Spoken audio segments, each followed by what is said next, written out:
Dans le quartier de Sauzelle à Saint-Georges-d'Oléron, les panneaux sont formels, la rue de l'oubli est une voie sans issue. Soyez-en sûrs, jamais je n'aurais osé inventer une si jolie métaphore des rues dans la peinture. Les historiens s'écharpent encore sur l'emplacement de la ruelle de Vermeer, certains doutant même qu'elle se situe à Delft. L'un d'eux a pourtant prouvé que la maison de droite appartenait à une tante du peintre.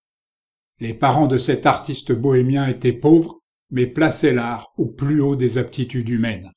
Il est le peintre des rues de Prague noyées de brume et hanté de personnages recroquevillés et solitaires. Né et mort à Venise, Antonio Canal dit Canaletto est devenu célèbre pour ses panoramas flatteurs de la Sérénissime, mais il a aussi laissé des vues saisissantes des quartiers pauvres de la ville. C'est un tout jeune Monet qui peint ce tableau, tandis qu'il sillonne la Normandie avec Basile. Remplacer le noir par du bleu, et le peintre qu'il sera est déjà là, 10 ans avant la première exposition impressionniste. Le musée d'art et d'histoire Camille Pissarro a été créé à l'initiative de l'association des Amis du peintre pour le 150e anniversaire de sa naissance. La ville de Pontoise lui devait bien ça.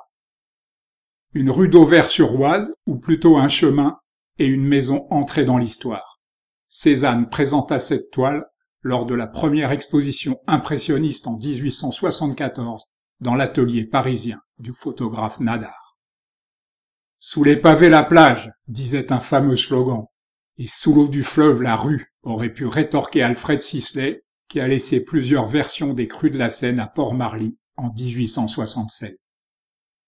Même si elle n'a pas la célébrité des raboteurs de parquet, cette rue de Paris sous la pluie frappe par l'élégance de sa composition. Si le bitume a remplacé les pavés, la place de Dublin reste par ailleurs inchangée.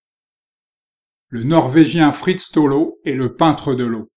Il fut l'un des premiers artistes à se rendre à Skegen avec Christian Krog et en bateau, mais ses rues de village sont tout aussi admirables.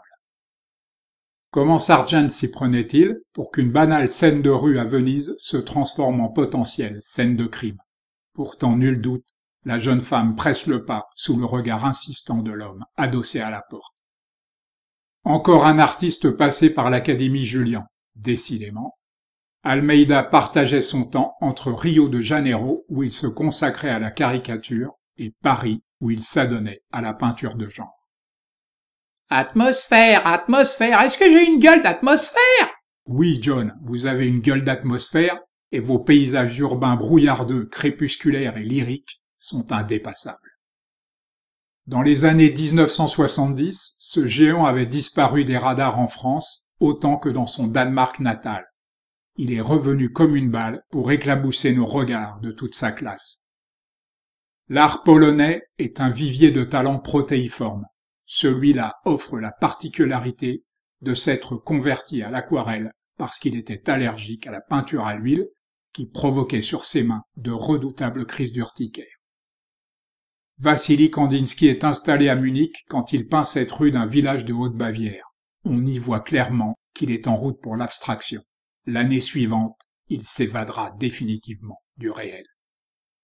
Ce photographe américain a débarqué à Paris en 1908, année cruciale pour l'essor du cubisme. La découverte de Cézanne, Braque et Picasso sera pour lui une révélation.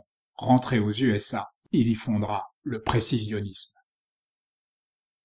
Une immense lanterne jaune éclaire la terrasse du café, sa devanture le trottoir, et projette une lumière sur les pavés de la rue qui prend une teinte de violet rose, écrivait Vincent van Gogh à sa sœur Wilhelmina à propos de ce tableau iconique.